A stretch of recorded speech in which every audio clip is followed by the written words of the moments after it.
ప్రియమైన సోదరుడా, నీకు స్వస్థత కావాలన్నా, నీకు దీవెన కావాలన్నా, నీకు ఆశీర్వాదం కావాలన్నా, నీకు మరి ఏదైనా ఆత్మ సంబంధమైనది ఏది కావాలన్నా, దేవుని దగ్గర నువ్వెంత దీనత్వాన్ని కనపరిస్తే అంత కృపను నువ్వు పొందుతావు.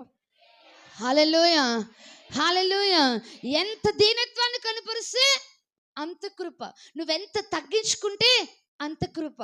నువ్వెంత హెచ్చించుకుంటే అంత కృపకి దూరం అవుతావు.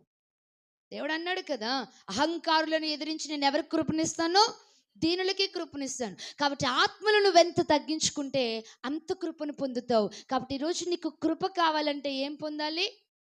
దీనత్వాన్ని కలిగి ఉండాలి. దేవునికి స్తోత్రం కలుగును గాక. హల్లెలూయా. అలాగే సుంకర్ని జ్ఞాపకం చేస్తున్నాను. ఆకాశము తట్టు కన్నులెత్తుటకైనా నేను పాత్రుని కాదంటాడు. నేను పాపిని ప్రభువా, నేను ఆకాశం తట్టు కన్నులెత్తుటకైనా నాకు యోగ్యత లేదు, నాకు ధైర్యము చాలట్లేదు అంటాడు. అంత తగ్గించుకున్నాడు. కాబట్టి యేసయ్య అన్నాడు, తన్ను తాను హెచ్చించుకున్నవాడు తగ్గించబడును, తన్ను తాను తగ్గించుకున్నవాడు హెచ్చించబడును అన్నాడు. సో